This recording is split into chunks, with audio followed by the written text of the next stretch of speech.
What if I told you there's a castle deep in the forest where time doesn't move, where an entire kingdom sleeps frozen in a curse no one has ever broken? Two brothers left their quiet village, chasing a legend whispered on the lips of travelers. One was bold, reckless, hungry for glory. The other, kind, quiet and forgotten. But the forest does not reward pride. Ants remember kindness. Ducks carry golden keys.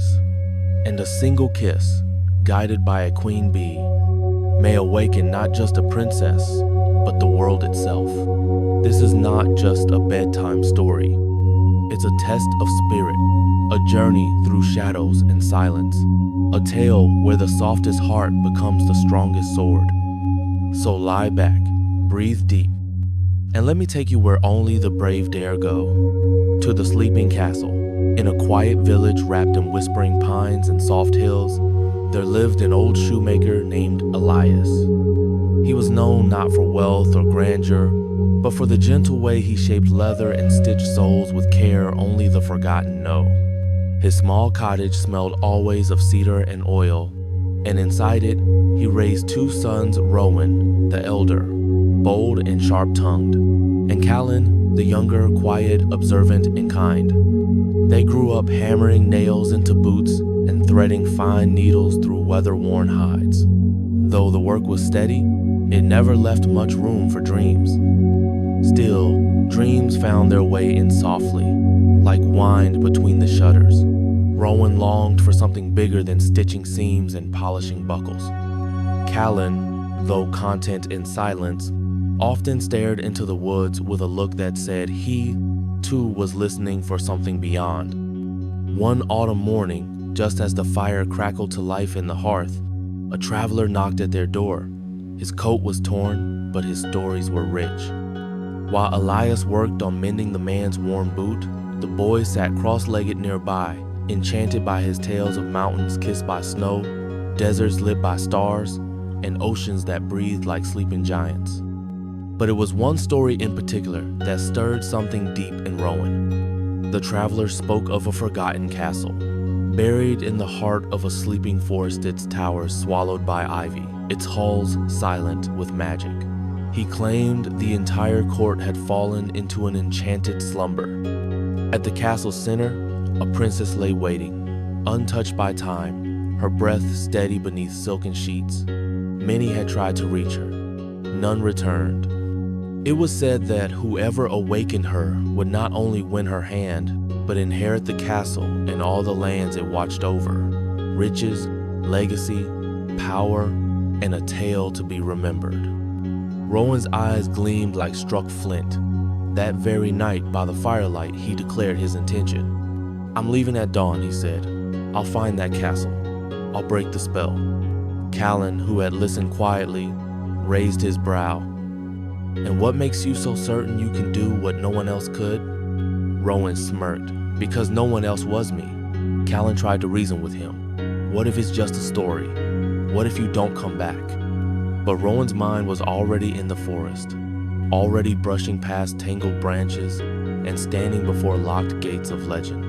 "Stay if you like," he said, "but I won't waste my life stitching shoes when there's a kingdom waiting." Callan paused, and then softly, "Then I'll come with you." Rowan scoffed. "To keep up, you'll have to do more than patch holes." But Callan didn't reply. He didn't need to.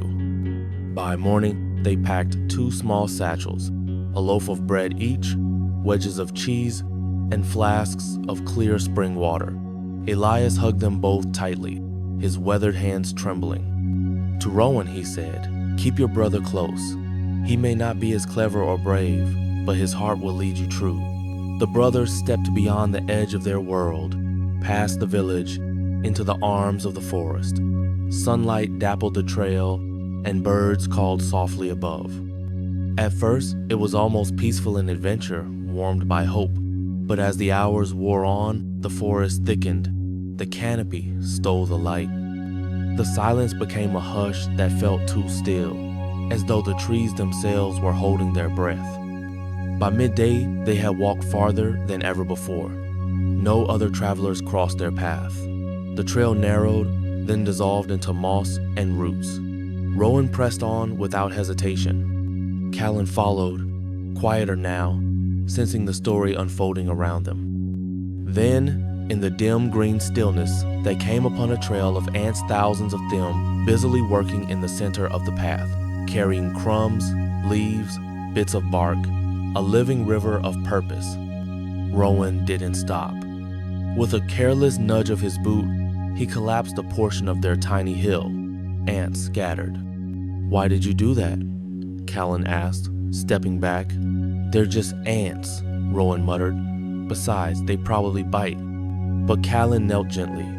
He placed his satchel down and used the edge of a leaf to rebuild the mound, brushing the ants aside softly, murmuring, "Sorry for the trouble." He stayed like that for a moment, watching them resume their work, undeterred. Then he stood, lifted his pack, and caught up to his brother. They walked in silence. The forest darkened with dusk. Strange shapes appeared in the fading light-twisted trees. Mossy stones, echoes of wind. Soon the trail opened to a clearing, and there it was. A lake like burnished glass, reflecting the sky's last breath of color. Near the shore, a cluster of ducks paddled gently, some sleeping, some preening. Rowan grinned. "Eggs," he whispered, "dinner." But Callan held out a hand. "Don't," he said. "They'll lay more," Rowan replied, already moving toward them. The ducks scattered, quacking in alarm. Rowan cursed. No eggs, just ripples. Callan waited until they returned to the shore. Then he tore a piece of bread and tossed it toward them. "Sorry," he said. "Truly." He sat beside the lake, the water lapping at the shore like a lullaby. Behind him, Rowan chewed his bread in silence, frustration tightening his brow.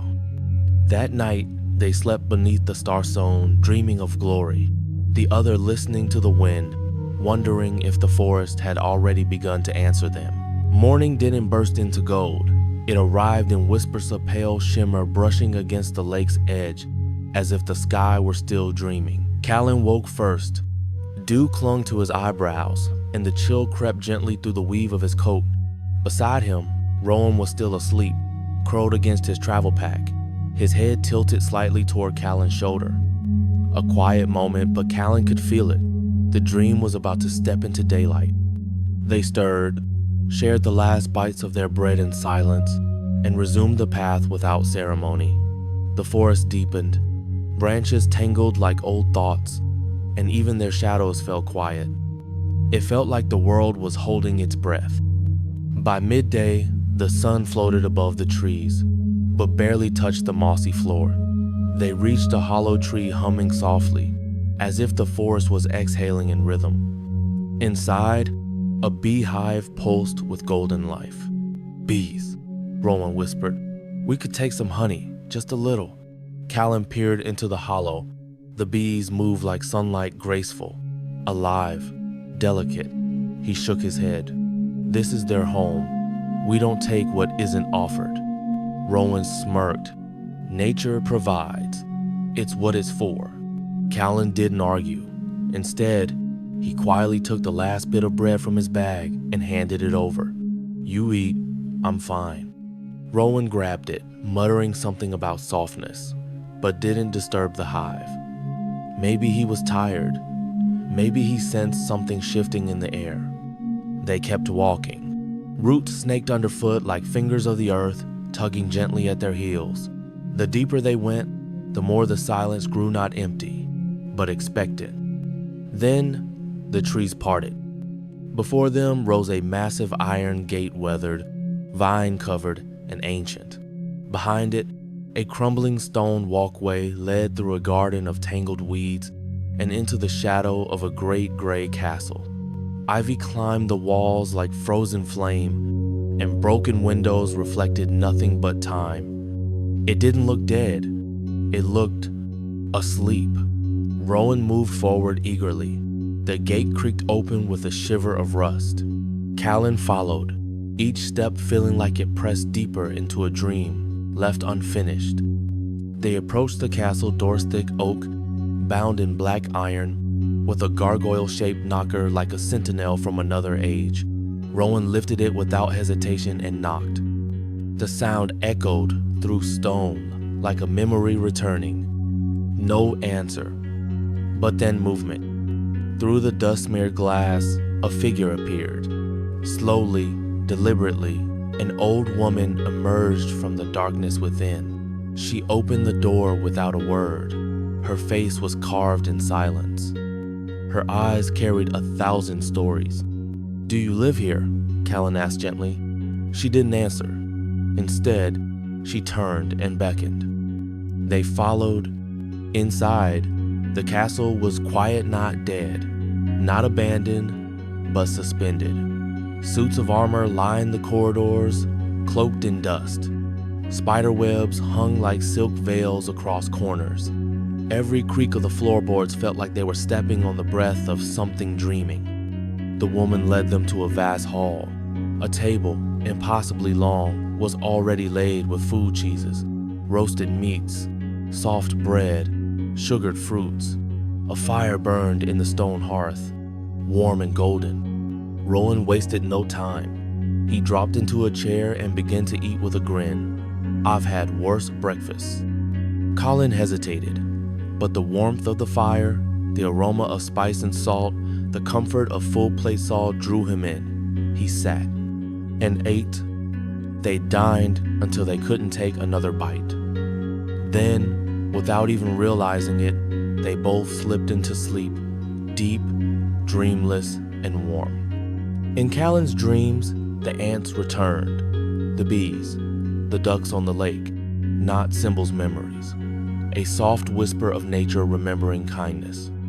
But outside the dream, the old woman was preparing. Morning would come soon, and with it 3 trials that would test more than just strength. Morning arrived not in gold, but in gray. The castle windows let in a silvery haze that blurred the edges of stone and shadow. Callan awoke first, still wrapped in the soft chair near the cold hearth. The feast had vanished, leaving behind only the echo of spice and the memory of warmth. Rowan stirred beside him, blinking slowly, then sitting upright with a grunt. They hadn't meant to fall asleep, but something in that room had cradled them.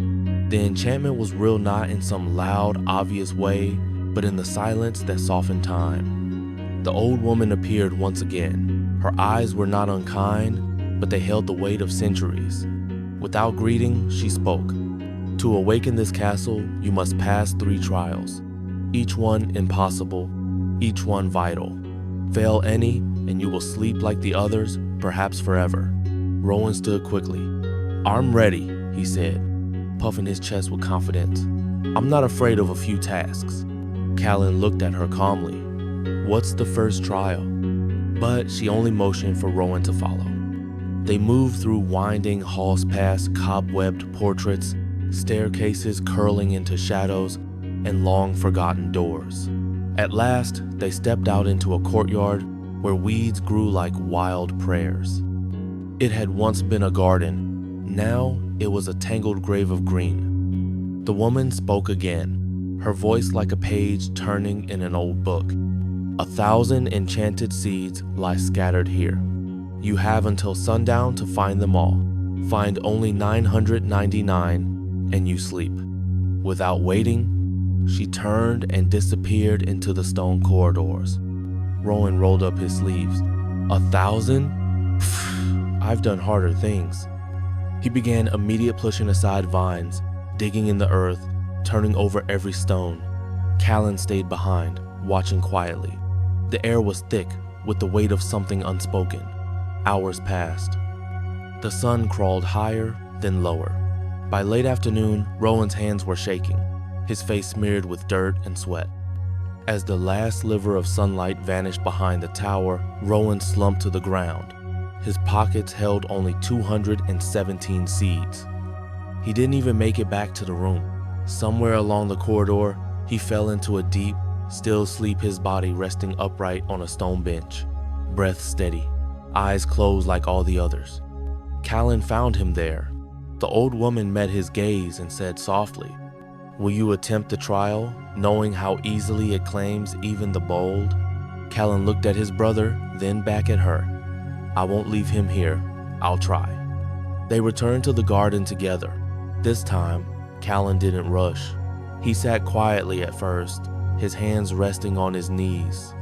His breath slowed. He listened. And that's when they came. Ants, small at first, just one or two, then dozens marching in lines along the grass. They carried seeds on their backs one by one and dropped them beside Callan. He blinked in awe. Then came more, 1,000, maybe more, working as one. Ants from the very hill he had once saved. Tiny helpers, remembering kindness. By twilight, there it was, a perfect mound of 1,000 glittering seeds. Callan passed the first trial. That night, the table was once again full of magic. Steaming stew, sweet rolls, fruits that glistened like stars. But Callan's appetite was slow. His eyes kept wandering to the empty chair across from him, where Rowan should have been laughing, chewing noisily, cracking jokes about fairy tale nonsense. The fire whispered, the food soothed, and Callan slept again. Morning brought the woman once more. No smile, no praise. The second trial awaits.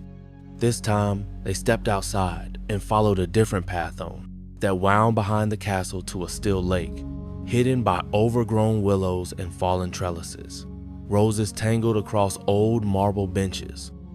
A fountain sat silent, its stone mouth dry.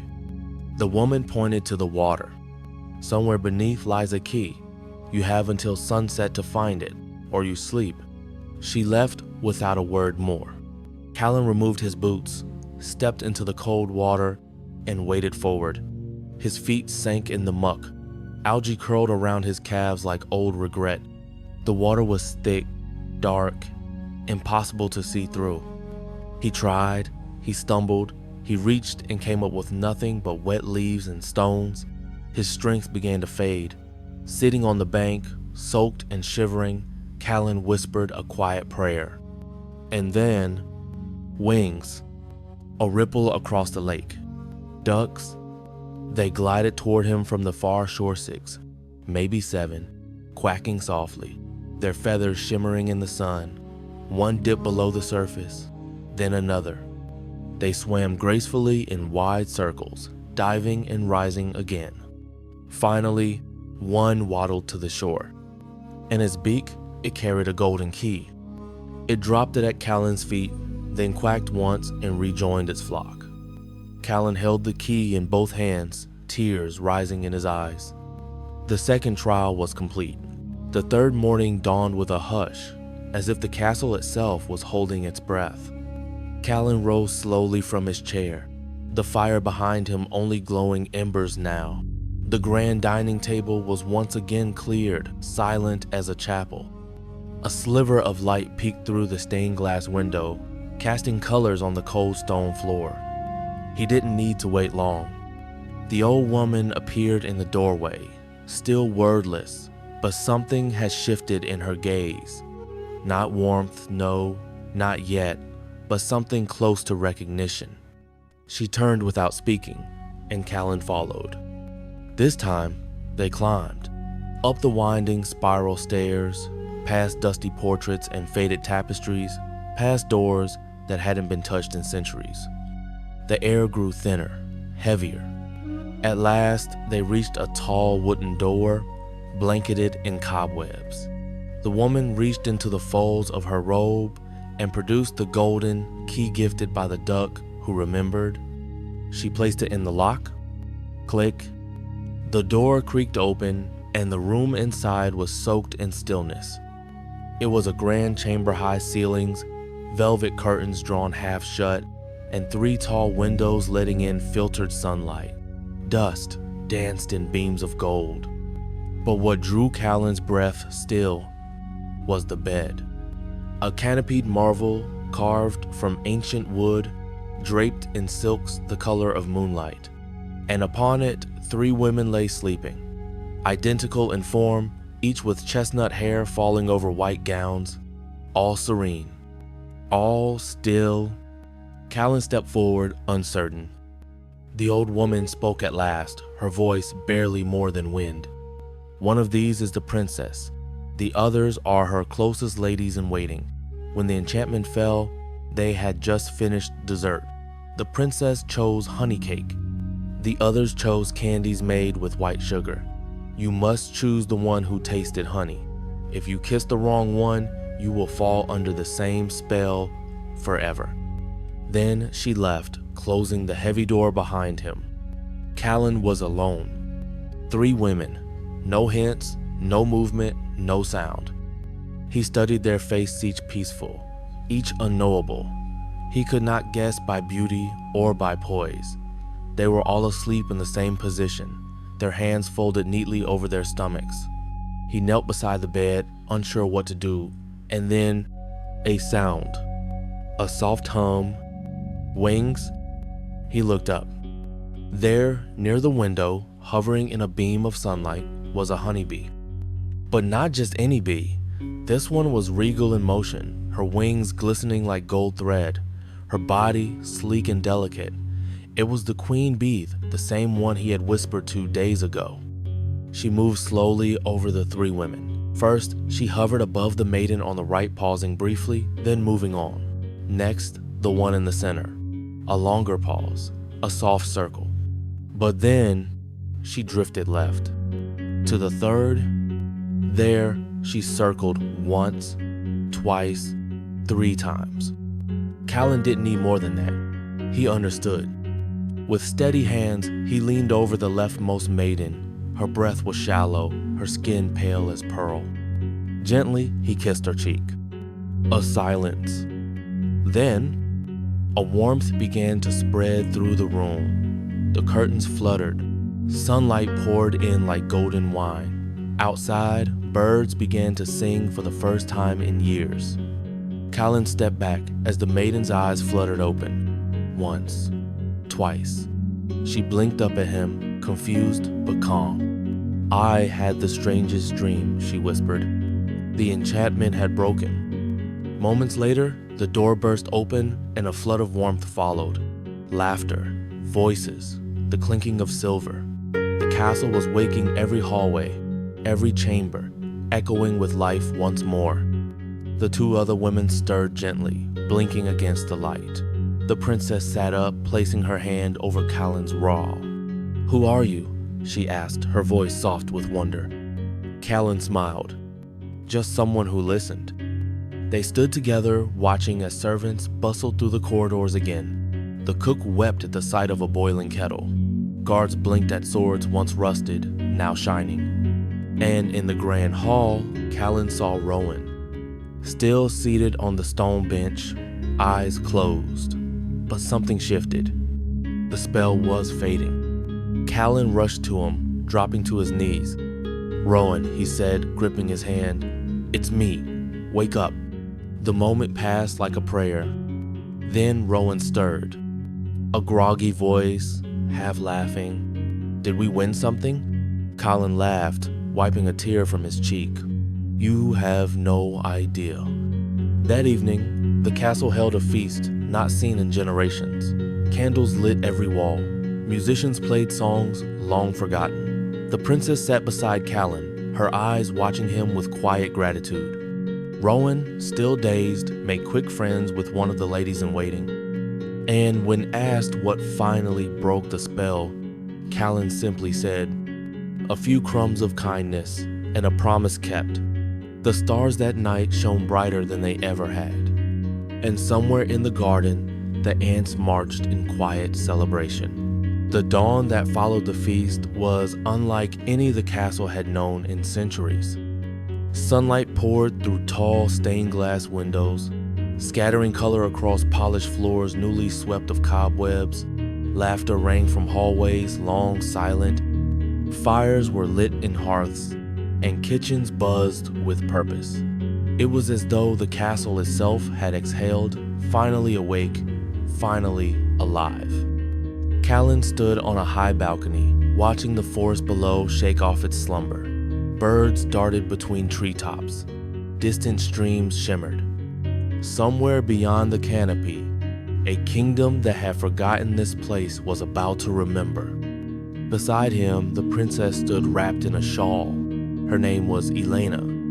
She had not asked for a throne, nor for a spell, nor for a boy with a quiet voice and muddy boots to break her enchantment. Yet, somehow, it had been him. Callan was still adjusting. He had no royal blood, no sword, no tales of great conquest. Just a worn satchel, a pocket knife, and a heart that had chosen compassion over conquest. He'd spoken to ants, shared bread with ducks, whispered to bees, and somehow, those choices had saved a kingdom. Everything feels so familiar, Elena said softly, her voice still shaped by sleep. And yet so new, Callan smiled, like waking up after a dream you didn't know you were dreaming. She turned to look at him, her eyes thoughtful. "Will you stay?" she asked. Not as a command, not even as a request, just a quiet wondering. He didn't answer yet. Below, Rowan emerged from the garden, rubbing sleep from his eyes and laughing at something a maid had said. He looked lighter somehow, as if the spell had softened something in him. Callan felt a flicker of peace. His brother was safe. That had been the promise. Later that day, the castle doors were thrown open to the world beyond. Messengers were sent, trumpets called from the towers, and villagers from nearby forests began to arrive, unsure if what they'd heard was rumor or miracle. They were met not with guards but with bread. The kitchens baked nonstop. Soup warmed in great cauldrons. The magical table, ever loyal, replenished itself with every passing hour. No one was turned away, not the poor, not the curious, not even the skeptical. "Let them see," Elena had said. "Let them feel." There was a quiet wisdom to her. She spoke gently but carried presence like a fire carries heat unseen but undeniable. One evening, as the sun melted behind the hills, Rowan found Callan sitting alone by the reflecting pool. "So," Rowan said, nudging his shoulder, "you're the hero now." Callan smirked. "Hardly," Rowan chuckled. "You woke a princess, freed a court, and got kissed in a castle. If that's not a hero, what is?" Callan shook his head. "I didn't fight dragons. I didn't swing a sword. I just didn't step on ants." Rowan sat beside him, quiet for a moment. "That's the thing, isn't it?" he said. "Most people don't notice the ants or the ducks or the bees. They only see the glory, the crown." He looked at his brother. "You saw everything else." Callan looked down at his hands. "I was just trying not to leave the world worse than I found it. And that," Rowan said, "is exactly why you should stay." There was silence, then comforting, open. And slowly, the weight of the journey began to shift, from fear to memory, from trial to purpose. The next morning, a letter arrived. It was from the king, the princess's father, who had ruled in the south before the spell had stolen his daughter.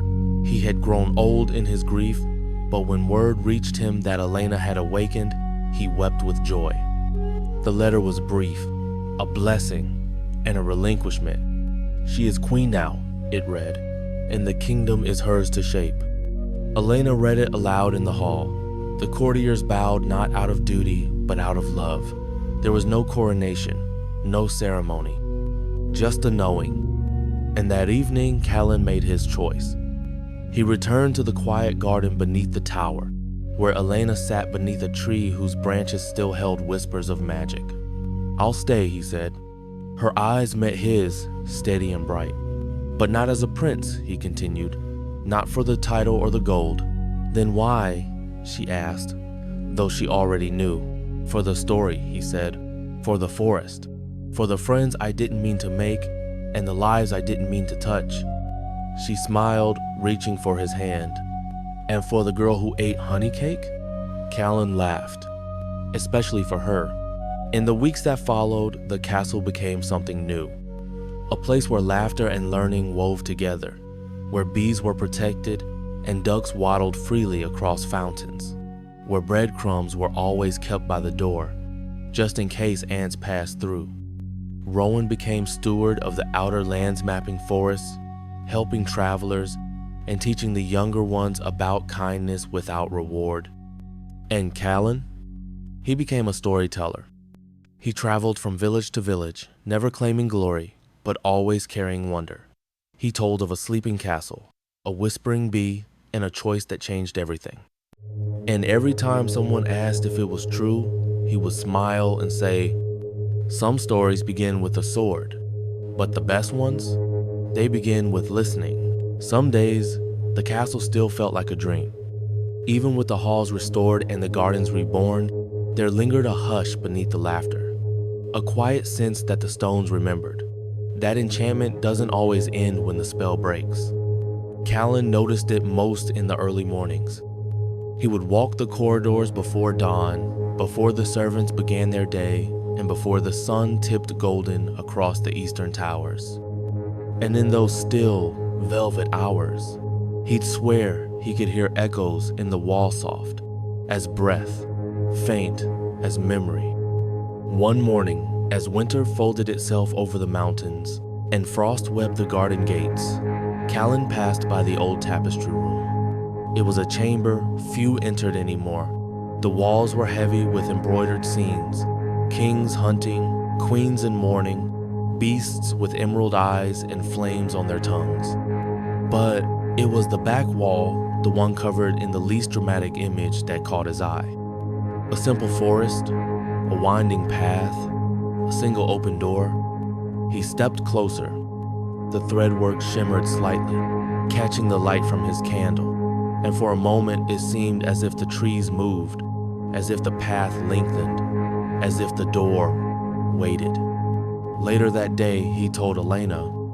She listened quietly, fingers laced, brow slightly furrowed. "I've seen it too," she said. "Before the spell, I used to dream of that path. I didn't think it meant anything." Callan looked at her. "Do you think it still does?" "I don't know," she replied, "but I think the castle remembers more than we do." That night, Callan couldn't sleep. He rose quietly, wrapping himself in a cloak and walking the halls by starlight. The torches flickered low, shadows stretching long. He passed the dining hall, the library, the west gallery, until he reached the tapestry room again. Only this time, the forest thread shimmered brighter. He reached out, fingers grazing the woven bark of a tree, and the moment he touched it, the air shifted. Not a breeze, not a sound, a feeling, as if the walls had inhaled, as if the castle itself was waiting. Then nothing. No movement, no magic, just silence. But Callan knew better. The next day, he called for Rowan. His brother arrived mid-laugh, boots muddy, cheeks pink from the cold. "I need your eyes," Callan said. "For what?" Rowan asked. Callan led him to the tapestry. Rowan stared at it, then tilted his head. "It's beautiful," he admitted, "but it's just a tapestry." "No," Callan said. "Look again. Where does the path lead?" Rowan squinted, stepped forward, then blinked. "It leads to a door. But there's no building, no castle, just the door." Callan nodded. "I think it's the beginning of something." That evening, Elena joined them. The three stood in front of the tapestry in silence, each sensing something beyond logic, something ancient, something alive. "We've been thinking of the enchantment as something that ended," Elena whispered. "But what if it didn't?" "You mean there's more?" Rowan asked. "Maybe the curse wasn't just about sleep," she said. "Maybe it was about forgetting, about severing something." Callan's pulse quickened. Then this path, this door, could lead us back to what was lost. Elena touched the embroidery gently. "We have to follow it," she said. The next morning, they prepared. No grand announcement, no trumpets, just cloaks, boots, lanterns, and a feeling they couldn't explain. Elena, Callan, and Rowan stood in the tapestry room at sunrise. The sky outside bled gold through the frost-covered windows. Callan reached out, touched the door and the embroidery once more, and this time, there was no blinding light, no dramatic portal, just a soft unraveling. The tapestry threads shimmered and bent, rippling like water. And then, before them, a real path unfurled. Forest, door, breeze, and silence. They stepped through. The forest beyond was not like the one that had surrounded the castle. It was older, wilder. The trees leaned close, trunks thick with moss. The air was sweet with memory. And as they walked, the path beneath them hummed as if welcoming them home. No birds called, no beasts stirred, but nothing felt threatening, only sacred. Deeper and deeper they went, until the path opened into a circular glade. And at its center stood the door. Not attached to a house or wall, just standing there, tall, weathered, waiting. Elena stepped forward. As she touched the handle, a quiet wind stirred. Leaves rustled. The sky held its breath. She looked back at Callan and Rowan. "Are you ready?" Rowan gave a half smile. "I'm not even sure what we're doing." Callan nodded. "But we came this far." And so Elena opened the door. What they saw on the other side would change everything. Not just for them, but for the kingdom, the court, the castle. Because some doors don't lead to places. They lead to truths. And this truth had been waiting a very long time. The doorway opened, not into another room or a hall, but into light. Not blinding light, but warm, golden, and somehow familiar. Like the glow of an afternoon long, remembered but never fully understood. Elena was the first to step through. Her feet landed not on stone or grass, but on mist. It held her weight, firm and soft, at once, like the surface of a dream. Callan followed next, then Rowan, all three blinking against the strange glow as the door shut quietly behind them without touch. They stood at the edge of something vast. A field, maybe, a memory, a place both nowhere and everywhere. Shapes began to take form. Trees, towers, bridges made of stars, all suspended in a kind of golden fog. "What is this?" Rowan whispered, his voice too loud in the stillness. Elena stepped forward slowly. "It feels like a forgotten place." Callan's breath caught in his throat. "No," he said, voice low, "not forgotten, hidden." As they moved forward, the mist parted like water. Each step revealed fragments, a staircase leading nowhere, a rose garden without ground, a heart playing itself in the distance. Sounds drifted like feathers, bells, laughter, distant lullabies. It felt like walking through a soul. Then they saw it. An archway made of woven light, pulsing gently. Above it, carved in ancient letters none of them had ever studied, was a phrase they somehow understood. "To enter, one must remember." Callan stopped. "Remember what?" No one answered. The archway waited. Elena closed her eyes. "I remember the smell of honey cake," she said softly. "From before the spell, my mother's hands dusted with flour, her humming." As she spoke, the light around her brightened. Callan stepped forward. "I remember our father, his leather-stained hands, his voice when he said he was proud of me, even when I didn't believe I deserved it." Rowan's eyes welled. "I remember chasing fireflies, laughing until we collapsed on the grass. I remember feeling like nothing bad could ever happen." The arch pulsed, then opened. They passed through, and on the other side stood a city, but not like the one they knew. This city shimmered with unreal edges. Its towers were taller, its bridges curved like music, flowers bloomed mid-air, and whispers filled the wind. At the center was a citadel tall and crystalline. The moment they approached it, a figure stepped forward. Not human, Not quite. She shimmered like moonlight on water. Her eyes were galaxies, her voice like the turning of pages. You came back, she said simply. Elena stepped forward. What is this place? This, said the woman, is the kingdom behind the kingdom, the soul of what your world forgot. Callan frowned. Why did we forget? Because forgetting was part of the spell, she said. The enchantment wasn't just on people, it was on memory, on wonder, on truth. When the castle slept, so did this. Rowan looked around. Why us? Why are we here? Because you remembered, she said. Because you were kind to ants. Because you spared the bees. Because you fed the ducks. Because you chose love over pride. That is the magic that breaks what cannot be broken. Elena's breath trembled. And what now?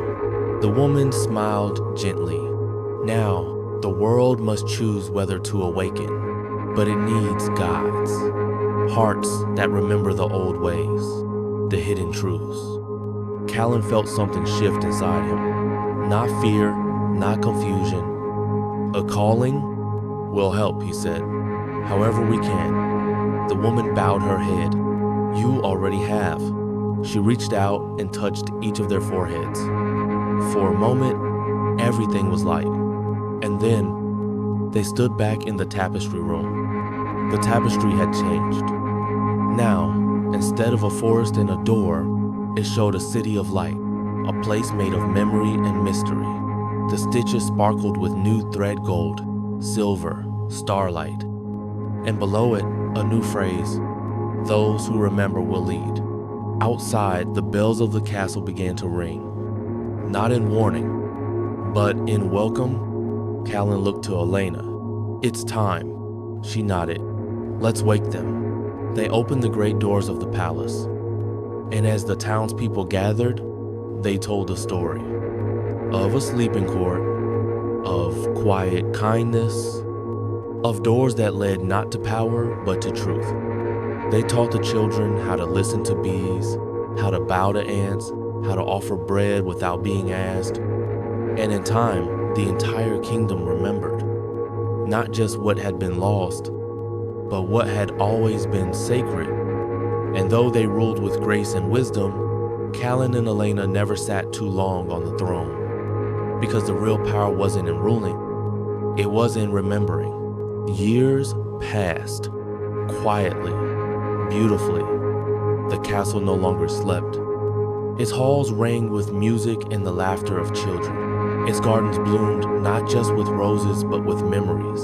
And in every corner of the kingdom, people told the story not as myth, but as legacy. But deep within the west wing, past the hall of mirrors and the fountain that sang at dawn, there was a door few dared to open. A small wooden one, plain, weathered. Callan and Elena stood before it one evening, hand in hand. It's time, she said. Callan nodded. We promised.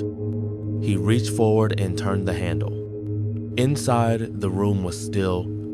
A single bed, carved from olive wood, rested in the center, and on it, Ludwig Callan's brother still slept, peaceful, unchanged, as if no time had passed since he'd failed the trial of seeds. They had tried, of course, for years, spells, chants, prayers, but nothing had stirred him. Until now, Elena stepped forward. She carried something wrapped in linen, a small jar. She opened it, and the soft golden scent of honey filled the room. From their very first meal together, Ludwig had loved her honey cakes, even before the journey, even when pride filled his mouth more than gratitude. Callan stepped closer. He knelt beside the bed and dipped a finger into the honey. Then, gently, he touched it to Ludwig's lips. For a moment, nothing. Then his brother stirred. A slow breath, a flutter of lashes, and finally, a groggy voice. Did we find the castle? Callan laughed, tears escaping before he could stop them. Yes, he whispered. We found it. Ludwig blinked at the ceiling. You did it. No, Callan said. voice firm but gentle. We did, all of us. And then Elena took Ludwig's hand. "Welcome back," she said. For the first time in his life, Ludwig didn't respond with wit or pride, just a quiet smile. A beginning. That night, the castle lit every window. Lanterns floated into the sky, each carrying a name, a memory, a wish. The townsfolk sang songs older than the hills. They danced in the courtyards and lit candles on their balconies, not to celebrate the end of a curse, but to honor the return of something far rarer, a whole heart. And somewhere in the high tower, under stars too bright to name, Callan sat with Ludwig beside the old fireplace. "You changed," Ludwig said softly. "So did you." They sipped tea in silence. Then Ludwig asked, "Do you remember that old anthill?" Callan smiled. "I remember fixing it. I remember stepping on it," Ludwig said with a sigh. "But you stayed behind. Even then, you were always in a rush. I thought speed meant strength." Callan shrugged. "Sometimes it does, but sometimes strength is knowing when to be still." Ludwig leaned back. "I'm sorry. I know." Silence again. But this time, it wasn't heavy. It was full. Downstairs, Elena and Rowan had set up a table in the grand hall. 1,000 candles flickered across its length, one for every seed, every memory, every kindness that had shaped their path. Rowan passed around honey cakes, still warm. Elena spoke a single sentence that echoed across the hall. "To remember is to return." And no one forgot. The years that followed were simple and sacred. Elena and Callan ruled not with commands, but with questions. They asked the people what they needed, what they missed, what they longed to heal. They rebuilt not just walls, but trust. And the castle became a place where strangers were welcomed, not tested. Where bees had their own gardens, where ducks walked freely through the fountains, where even the smallest ant trail was honored with a stone path marked, "Here, kindness once passed." Rowan became a teacher. He traveled from village to village, telling the story of the sleeping castle, but always beginning it differently. Once there were two brothers, or sometimes once a duck carried a golden key, and always ending with, "And because someone remembered, the world began again." As for Ludwig, he never took a crown, but he became something greater, a keeper of stories. He wrote down everything, every whisper of magic, every thread of the tapestry, every lesson of humility. And in the final chapter of his book, he wrote, "May those who come after us know it was never about breaking a curse. It was about waking the heart." One winter evening, many years later, Elena stood at the balcony, a cup of tea in her hands. Callan joined her. The stars above were clear. The moon rested gently on the towers. "Do you think people will still remember 100 years from now?" she asked. Callan thought for a moment. "Only if they keep listening." "To what?" He smiled. "To bees, to ducks, to ants, to dreams, to each other." And then he kissed her forehead. And together, they stood in silence, wrapped not just in warmth, but in time. Because the castle was never just stone and story, it was memory. It was mercy. It was the place you find when you choose love again and again, even when the world has forgotten how. And in that place, you do not sleep. You awaken. And so the castle no longer slept. Banquets once again echoed through the great hall. Sunlight returned to the dust-covered windows. And the two brother-son who had learned humility, the other honored for his kindness, lived together in a world they had awakened with their hearts. Maybe you too are on your own journey. Maybe you've been overlooked for your gentleness, your quiet kindness. But remember this, in this world, sometimes the quietest soul is the one chosen to awaken the miracle.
you.